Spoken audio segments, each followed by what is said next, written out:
Sorry, it got cut off when I went to check my calculator. 15 times 15, 225. And that's about all that you need.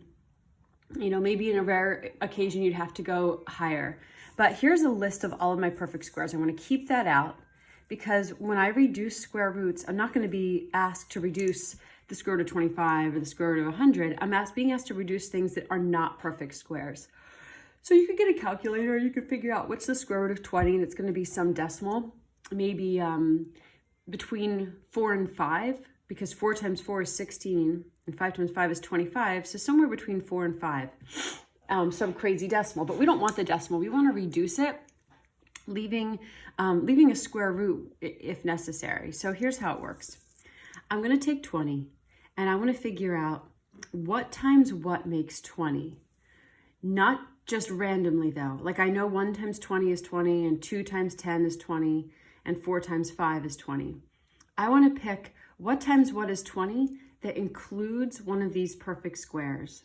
So in other words, which of these perfect squares goes into 20? So this is pretty easy. We start here. Does 4 go into 20? Yup. 4 times 5. So 4 times 5 makes 20. That means the square root of 20 can be written as the square root of 4 times the square root of 5. I can pull apart square roots like this and write them as the product of 2 square roots as long as the 4 times the 5 makes the 20. The reason I'm doing this is the square root of 4 is a perfect square. The square root of 4 is 2. The square root of 5 is not a perfect square. I leave that in the square root symbol, and that's my final answer. This is what reducing a square root looks like. So the square root of 20 is the same thing as 2 square root 5. If you put this in a calculator to check it, if you did the square root of 20 and you got some decimal, and then you did 2 times the square root of 5, you should get the same decimal. These should give you the same exact answer. So it is a way for you to check and see how to do it. Oh my goodness, pardon me. That was awkward.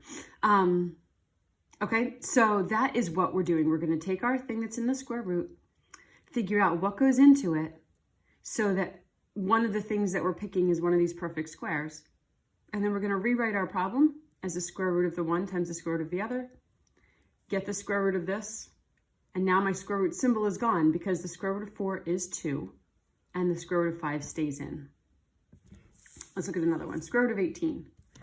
So I'm going up to my list and thinking what in my list goes into 18.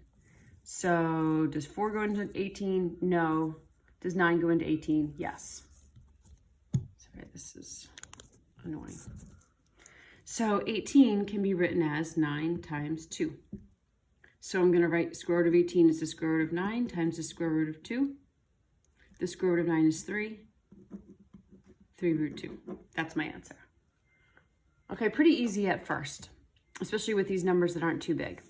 But where it gets a little weird is here, the square root of 32. So you might think, okay, what goes into 32? Well, I'm going to write this in, this is not going to be correct. 4 times 8, right? And that would give me the square root of 4 times the square root of 8. The square root of 4 is 2, so I'd have 2 root 8. Well, guess what? The square root of 8 can get reduced further. So this isn't our final answer. This is not where I want to stop. This is not how I want to leave it.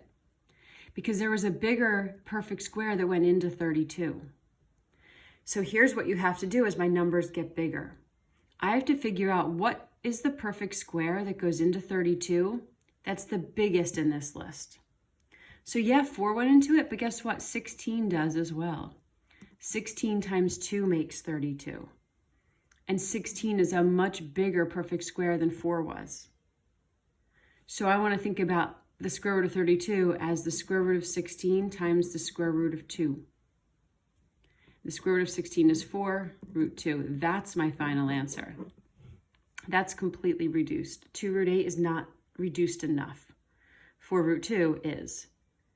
It doesn't mean 2 root 8 is incorrect in terms of like it gives you the wrong number. It doesn't, but it's just not reduced all the way. So to get this to work out all the way, I need to figure out what is the perfect square that goes into 32 that's the biggest in this list. So here's what I do. I have my list in front of me. I take 32. none of these numbers bigger than 32 are going to go into 32. That makes no sense.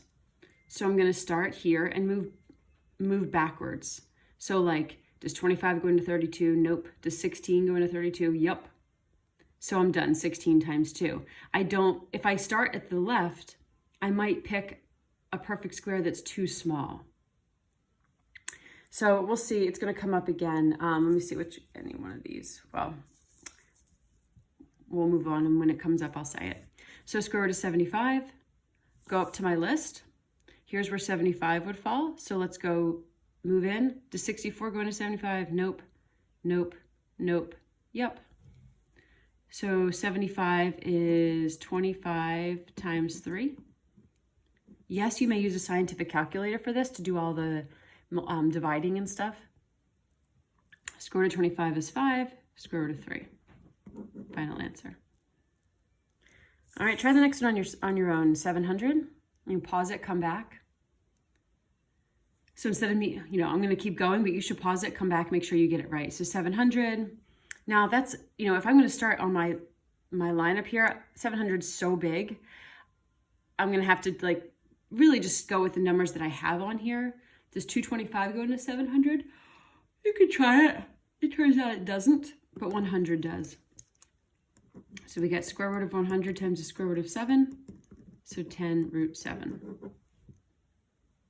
All right, 95. Again, pause it, come back. 95 is here. Boom. Okay, guess what? None of these numbers go into 95. So since none of my perfect squares go into 95, the square root of 95 cannot be broken down. That is it. At least I don't think so. I should have gotten the calculator out, but now I know what happens if I use my calculator on my phone. So I'm just going to double check here and see what happens. Oh, never mind. 9 went into it. So see, even I'm not always sure. So you should use a calculator to see. So 95, what goes into it? None of these, but when I got to 9, 9 does. So square root of 9 times the square root of 5. The answer is 3 root 5. Sorry about that. Okay, use a calculator so you don't do what I just did. 845, crap, I don't even have my calculator. Someone else is borrowing it. 845, what goes into it? All right, push pause, try to figure it out. I'm gonna try to figure it out here without a calculator.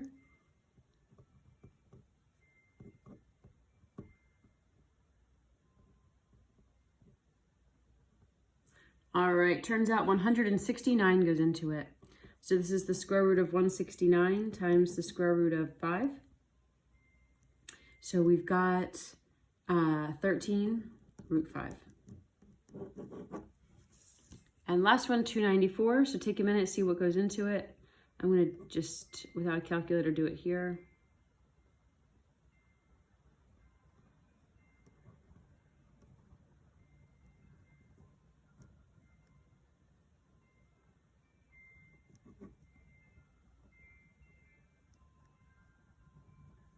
All right, 49 goes into it. Square root of 49 times the square root of 6. So 7 root 6. All right, there's a Khan Academy. You can go try that, and hopefully this makes sense.